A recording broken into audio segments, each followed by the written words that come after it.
Good morning, ladies and gentlemen. On behalf of the United Nations Human Rights Monitoring Mission in Ukraine, I would like to welcome those present here today and those joining us online. Today, we are launching our thematic report on the human rights situation in Ukraine in the context of the armed attack by the Russian Federation, which covers the period from the 24th of February to the 15th of May. Our findings are based on information gathered during 11 field visits, visits to 3 places of detention, and 517 interviews with victims and witnesses of human rights violations, as well as other sources of information. Before elaborating on our findings, I wish to highlight that not only has OHCHR maintained an uninterrupted presence in Ukraine since 2014, we currently are increasing our presence in the country. While we have yet to be provided with access to territory occupied by Russian armed forces, we are fully committed to monitoring the human rights situation across the entire territory of Ukraine. The armed attack by the Russian Federation against Ukraine has had a devastating impact on the human rights across the country. We documented violations of international human rights law and international humanitarian law, including war crimes. These violations highlight the heavy toll the conflict is having day in and day out. Civilians continue to bear the brunt of the hostilities.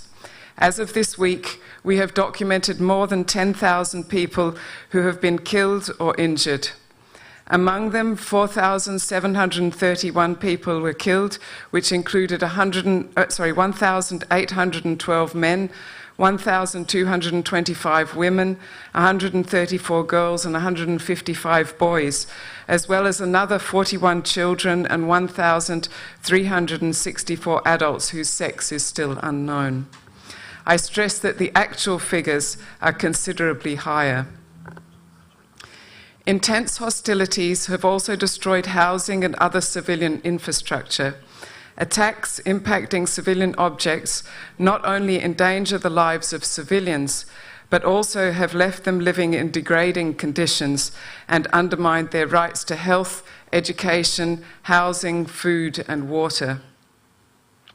Intense shelling also negatively impacted freedom of religion or belief, with many buildings of worship destroyed and damaged. To date, we have recorded damage or destruction to 202 medical facilities and 272 educational facilities across the country, while the actual numbers are higher. Homes have been damaged and destroyed, particularly in areas heavily impacted by hostilities. The high number of civilian casualties and the extent of destruction and damage caused to civilian infrastructure raise significant concerns that attacks conducted by Russian armed forces did not comply with international humanitarian law. While on a much lower scale, it also appears that Ukrainian armed forces did not comply with international humanitarian law in eastern parts of the country. Many of the means and methods of warfare have been in breach of international humanitarian law governing the conduct of hostilities. In particular, the principles of distinction, proportionality, and precaution, which are aimed at avoiding or, at the very least, minimizing civilian casualties and damage to civilian objects, were not respected in numerous instances.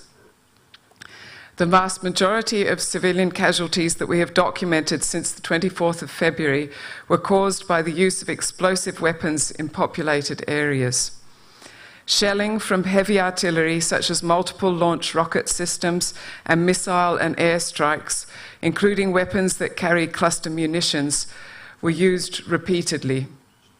The use of cluster munitions in densely populated areas is very likely to breach the prohibition of indiscriminate attacks.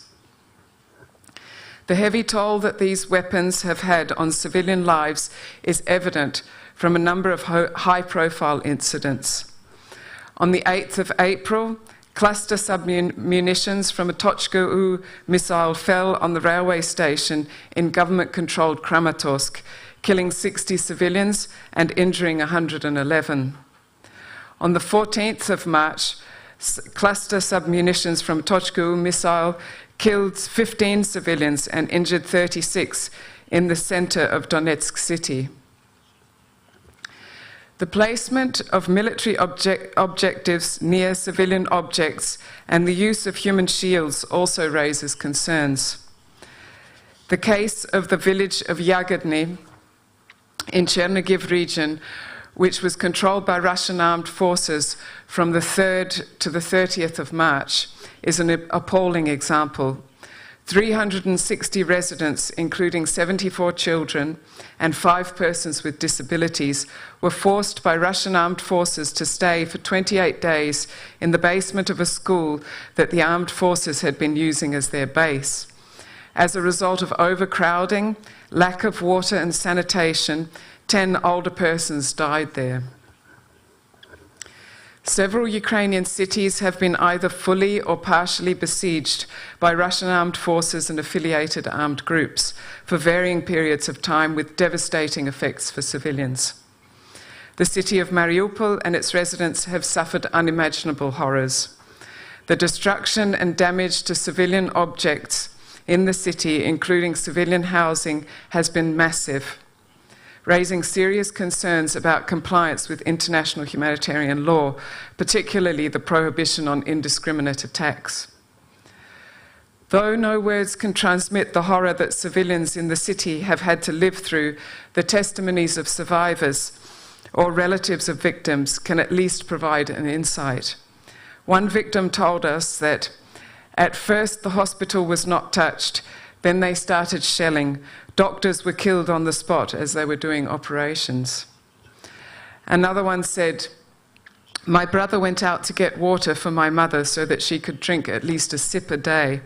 He tried to save his family, and as a result, he was killed by shrapnel in the head and heart." We remain gravely concerned for people, among them Mariupol residents, who don't pass the so-called filtration process when trying to evacuate from areas of active hostilities.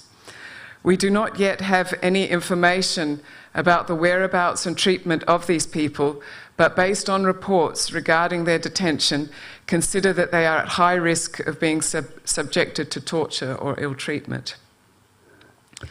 The intense and wide-scale hostilities have caused mass displacement of the civilian population, deepening pre-existing social and economic inequalities and placing the most vulnerable in an even worse position than before. We are concerned that older people and people with disabilities are the last to evacuate from areas due to a lack of adequate transportation and uncertainty about the living conditions in safer areas. While local authorities provide basic accommodation for IDPs, it is often not adequate for older people and people with disabilities, especially those with limited and chronic health conditions. The armed conflict has led to a wide range of violations of the rights to life, liberty, and security of persons for both civilians and combatants. We're gravely concerned by the unlawful killings, including summary executions of civilians in more than 30 settlements in Kiev, Chernihiv, Kharkiv, and Sumy regions. These killings were committed by Russian armed forces while these areas were under their control in late February and March. In Bucha alone, we documented the unlawful killings by Russian armed forces, including summary executions of at least 50 civilians, mostly men, but also women and children. We are also concerned about 270 cases of arbitrary detention and enforced disappearance of representatives of local authorities, journalists, civil society activists, and other civilians attributed to Russian armed forces and affiliated armed groups. Among those cases, 8 victims, 1 woman and 7 men, were eventually found dead. We also documented 12 cases of enforced disappearance by Ukrainian law enforcement bodies of people suspected of providing support to Russian armed forces and affiliated armed groups. We received appalling reports of torture and ill treatment. the case of 2 members of the territorial defense in Kherson who were detained by Russian armed forces in late March and then tortured to death in a regional police building in Kherson, is particularly shocking. We have just verified this case, and it will therefore be included in our next report. Similarly, evidence of torture and summary executions of prisoners of war by Ukrainian armed forces have been shocking. While the authorities have opened investigations into 2 serious incidents, we have not seen progress in holding those responsible to account. I stress that the prohibition of torture and arbitrary deprivation of life is absolute and applies in conflict and non-conflict settings to all persons, regardless of whether they are civilians or combatants. Perpetrators must be held to account, and victims and their relatives must enjoy their rights to remedy and truth. I am deeply concerned by cases of conflict-related sexual violence. Due to active hostilities, the collapse of referral pathways for service providers, mass displacement, and stigma associated with sexual violence, the extent of violations is not yet clear. To date, we have verified 28 cases of conflict-related sexual violence, including cases of rape, gang rape, torture, forced public stripping, and threats of sexual violence. They occurred in different regions of Ukraine, including Kiev and Chernihiv regions, and in a detention facility in the Russian Federation. We continue looking into other allegations that we receive. However, under current circumstances and with the current levels of stigma, survivors are often not willing or able to report such crimes. As a 59-year-old survivor of rape committed by Russian armed forces told us, "I was afraid all the time, in any moment. Time has stopped for me. I feel so ashamed." Sexual violence has long-lasting physical and psychological consequences for people and communities. In that regard, the ratification of the Istanbul Convention by the Ukrainian Parliament is a positive development. We are following very closely the situation of prisoners of war. It is important to note that our human rights officers enjoyed unimpeded access to places of internment of prisoners of war in territory controlled by the government of Ukraine. On the other hand, we have not been granted access to any places of internment for Ukrainian prisoners of war in territory controlled by Russian armed forces and affiliated armed groups.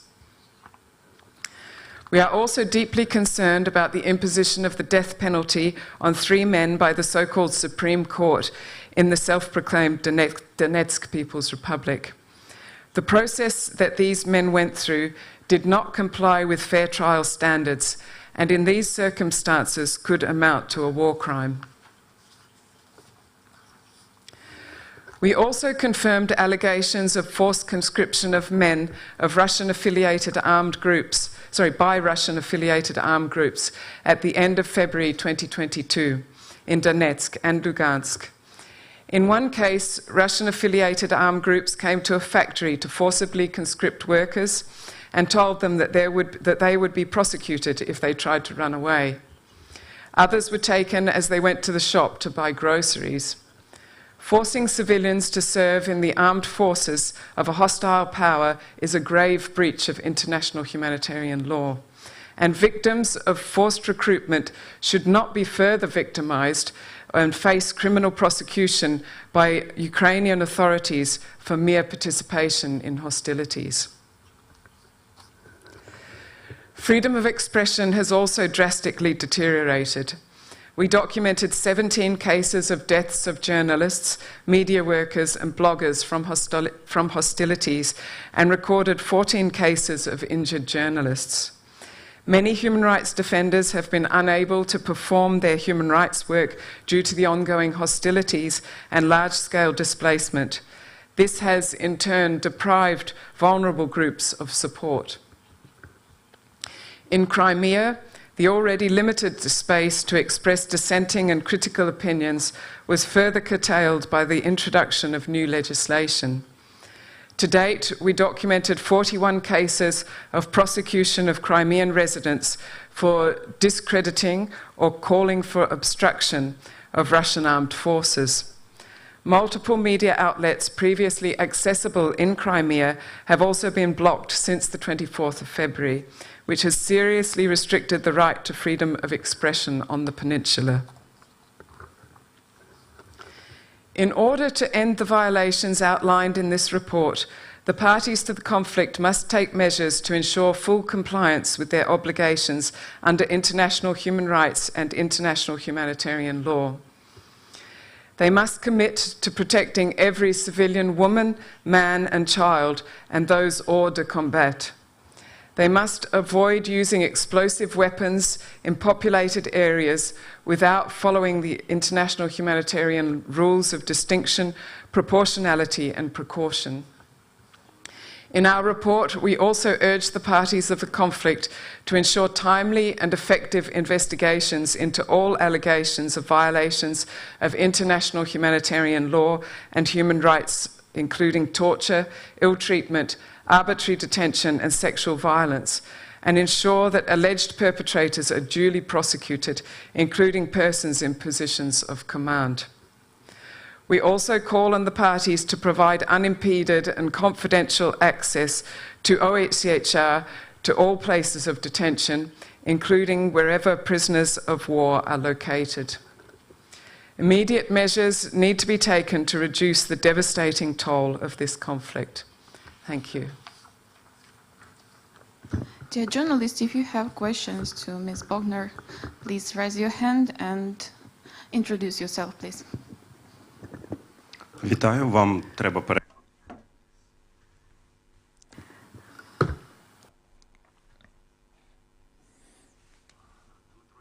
Dmitro Didura, TV channel Espresso. I have this question to you. In your report, you said many times that this is a conflict.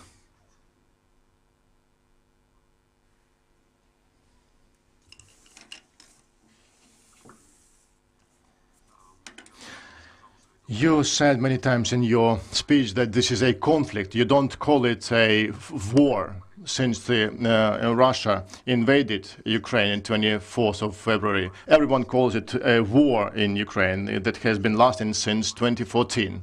So is this the attitude of the monitoring mission to call it a conflict, not a war? That's question number one. Second question, do you know anything about the defenders of Mariupol, defenders of Azovstal, who were captured by the so-called DNR?